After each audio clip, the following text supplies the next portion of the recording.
नमस्कार दोस्तों, राधे राधे। आज के इस वीडियो में आंवला नवमी की पूजन सामग्री और आंवला नवमी के दिन हम पूजन कैसे कर सकते हैं, पूरी मैंने विधि आपको बताई है। तो वीडियो को शुरू से लेकर अंत तक आप अवश्य देखिए। आंवला नवमी के दिन पूजन के लिए आपको आंवले के पेड़ के नीचे पूजन करना चाहिए, अथवा आप घर पर एक गमले के अंदर भी किसी पेड़ को लगाकर उसकी पूजा कर सकते हैं। यहाँ देखिए, मैंने घर पर ही आंवले का एक पौधा रखा हुआ है, इसी की मैं पूजा करूँगी। आप लोग भी यदि बाहर नहीं जा सकते हैं या बाहर आपके कहीं आसपास आंवले का पेड़ नहीं है, तो आप आंवला नवमी के एक दिन पहले एक आंवले का पौधा लाकर घर पे लगा सकते हैं। फिर आप आंवला नवमी के दिन इसका पूजन कर सकते हैं। इस पौधे के नीचे आपको एक भगवान विष्णु की फ़ोटो रख लेनी चाहिए। आपको केवल पौधे की पूजा करनी तो आप वैसे भी कर सकते हैं। अब आपको यहाँ पे रोली लेनी चाहिए, हल्दी लेना चाहिए। ये मैंने अष्टगंध रखा है। यहाँ पे हमने तिल लिया है, भगवान विष्णु की पूजा में हम तिल लेते हैं। फिर मैंने यहाँ पे हल्दी रखा है। अब हम यहाँ पर मौली रखेंगे। आप कच्चा सूत भी ले सकते हैं। फिर भोग के लिए हमने यहाँ पर बेसन के लड्डू ले लिए। आप कुछ और भी भोग सामग्री ले सकते हैं। आंवला बहुत ज़रूरी होता है, मैंने यहाँ पे आंवला रखा हुआ है।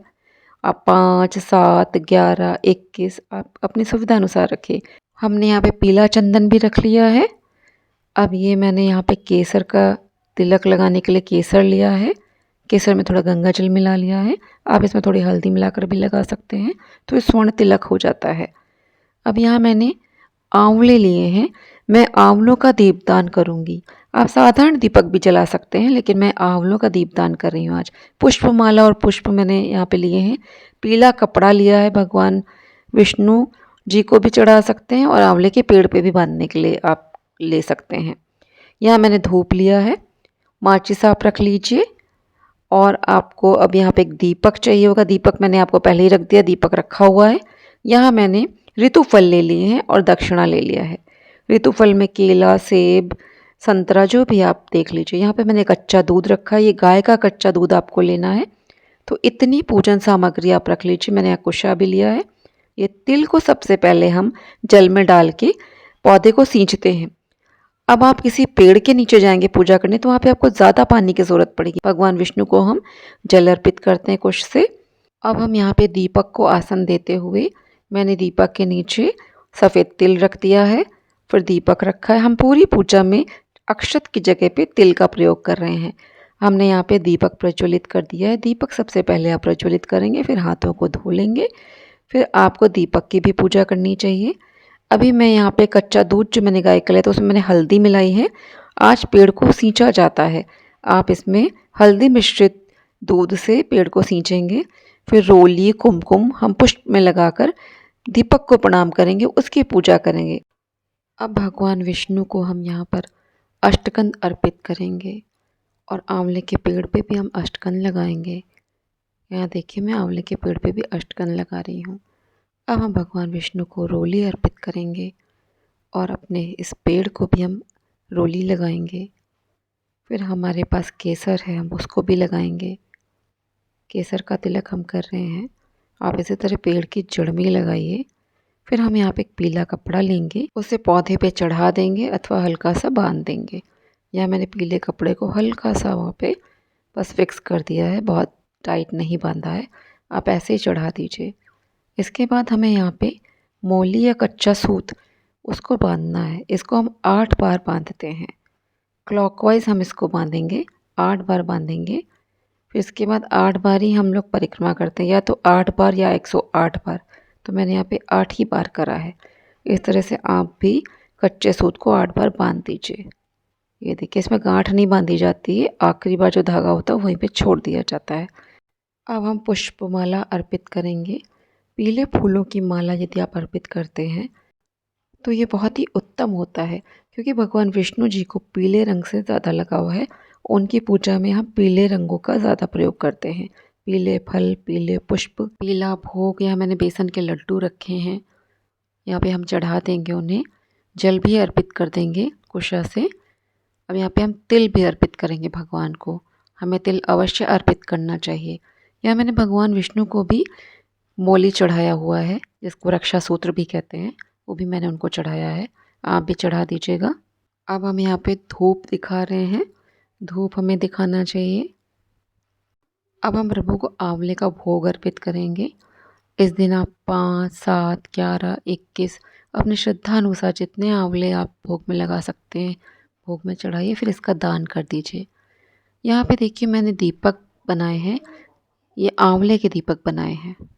कार्तिक मास में आटे के दीपक और आंवले के दीपक जलाने का बहुत अधिक महत्व है। मेरे इस चैनल पर आपको आंवले के दीपक बनाने की विधि मिल जाएगी। इन दीपकों को हमें कार्तिक मास में कहाँ पे दान करना चाहिए, कहाँ जलाना चाहिए, वह भी आपको देखने को मिल जाएगा। अब हम ऋतुफल अर्पित करेंगे। यहाँ मैंने सेब, नाशपाती, संतरा आदि ले लिया है। आप कोई भी ऋतुफल लेके यहाँ पे चढ़ा सकते हैं। और अंत में हमें दक्षिणा अर्पित कर देना चाहिए। हमने यहाँ पे दक्षिणा भी अर्पित कर दिया है। अब हमें इस पेड़ की परिक्रमा करनी चाहिए। मैं यहाँ पे 8 परिक्रमा करूँगी। मैंने 8 आंवले ले लिए हैं और हर परिक्रमा के बाद एक आंवला प्रभु के चरणों में हम समर्पित कर देते हैं। ओम नमो भगवते वासुदेवाय मंत्र का जाप करते हुए हमें परिक्रमा करनी चाहिए। आप 8 या 108 परिक्रमा भी कर सकते हैं, ये आपके सामर्थ्य के ऊपर है। तो मैं यहाँ पर 8 परिक्रमा कर रही हूँ। ओम नमो भगवते वासुदेवाय नमः। कहते हैं आंवले के पेड़ की जड़ में भगवान विष्णु और भगवान शिव का वास होता है। तो इस तरह आंवले के वृक्ष के पूजन से हमें भगवान विष्णु के साथ साथ भगवान शिव का आशीर्वाद भी प्राप्त होता है। अब इस तरह से हमने पूरी परिक्रमा कर ली है और सारे फल प्रभु को अर्पित कर दिए हैं। यहाँ मैं अब दीप प्रज्वलित कर रही हूँ। ये मैंने आंवले का दीप बनाया है, बहुत शुभ होता है, इसको हमें जलाना चाहिए। यहाँ मैंने 5 आंवले के दीपक जलाए हैं। आप नीचे इसकी पुरानी दियाली भी रख सकते हैं और आंवले में ही लेकिन इस दीपक को जलाएंगे। इसको देसी घी से बना के आप जला सकते हैं, तिल का तेल का भी जला सकते हैं। फिर पुष्प अर्पित करेंगे। इन आंवले के दीपकों को हमें पहले पूजित कर लेना चाहिए। मैंने पूरी विधि दी, आप मेरे इस चैनल पर देख सकते हैं इन दीपकों को बनाने की। ये हमने दीपक प्रज्वलित कर लिए हैं। पूजा में अंत में हम क्षमा प्रार्थना मांगेंगे प्रभु से। हाथ में पुष्प और थोड़ा सा तिल ले लेंगे और प्रार्थना करेंगे कि हमसे जो भी पूजन में गलती उसके लिए हमें क्षमा करिए। इस तरह से आपके आंवला नवमी की पूजा संपन्न होती है। पौराणिक मान्यताओं के अनुसार अक्षय नवमी की तिथि पर ही सतयुग की शुरुआत हुई थी। इसी कारण इसे सत्य युगादि के नाम से भी जाना जाता है। इसके अलावा अक्षय नवमी की तिथि के 2 दिन बाद सृष्टि का पालनहार भगवान विष्णु योग निद्रा से जागते हैं। इस कारण से इसका महत्व अधिक माना जाता है। माना जाता है कि आंवले के पेड़ में सदैव भगवान विष्णु वास करते हैं।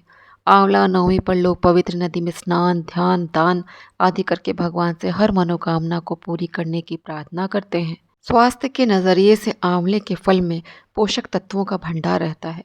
आंवले के नियमित सेवन से शरीर में किसी भी प्रकार की बीमारी जल्दी से प्रवेश नहीं कर पाती है। आंवले के पेड़ में जहाँ भगवान विष्णु वास करते हैं, वहीं दूसरी तरफ इसकी छाया में भोजन पकाकर खाने और आंवले के सेवन से शरीर व मन दोनों ही ठीक रहते हैं। इस कारण से ही इसे आंवला नवमी भी कहते हैं। इस दिन लोग आंवले के पेड़ के नीचे भोजन पकाते हैं और भोजन करते हैं। जो लोग वहाँ बैठकर पका नहीं सकते हैं तो वे बना बनाया भोजन लेकर आते हैं और उस आंवले के पेड़ के नीचे बैठकर ग्रहण करते हैं। आंवला नवमी कथा। कथा के अनुसार देवी लक्ष्मी पृथ्वी पर निवास करने के दौरान भगवान विष्णु और भगवान शिव दोनों की पूजा करना चाहती थी। लक्ष्मी माँ ने बहुत विचार किया कि एक साथ विष्णु जी और शिव जी की पूजा कैसे हो सकती है। तुलसी और बेल के गुण एक साथ आंवले के वृक्ष में होते हैं और आंवला वृक्ष भगवान शिव और विष्णु का प्रतीक है। तुलसी भगवान विष्णु को प्रिय है और बेल शिव को। आंवले के वृक्ष को विष्णु और शिव का प्रतीक मानकर माँ लक्ष्मी ने आंवले के वृक्ष की पूजा की। पूजा से प्रसन्न होकर विष्णु जी और शिव जी प्रकट हुए।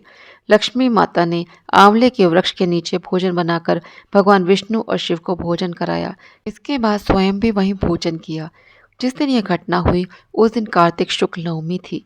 तभी से आंवला पूजन की शुरुआत हुई। आंवला नवमी पर आंवले के पेड़ के नीचे पकाकर खाने से भगवान विष्णु का आशीर्वाद प्राप्त होता है।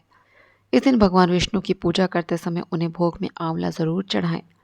इस तिथि पर दान करने का विशेष महत्व होता है। आंवला नवमी के दिन किए गया दान और ब्राह्मणों को भोजन कराने से धन, संपदा और सुख शांति में कई गुना बढ़ोतरी होती है। आंवला नवमी पर कई नई चीज़ों की खरीदारी शुभ मानी जाती है। आंवला नवमी के दिन आंवले का सेवन अवश्य करना चाहिए। यह औषधि फल है। धार्मिक दृष्टि से भी इसका बहुत महत्व है। अक्षय नवमी पर आंवले के वृक्ष की आराधना करनी चाहिए क्योंकि आंवले के पेड़ पर भगवान विष्णु, शिव जी और माता लक्ष्मी का वास रहता है। आशा करती हूँ दोस्तों कि आपको ये वीडियो उपयोगी लगा होगा। आप हमारे चैनल हमारी संस्कृति हमारी धरोहर को अवश्य सब्सक्राइब करिए और वीडियो को लाइक करिए, शेयर करिए। जय श्री कृष्णा, जय श्री राधे।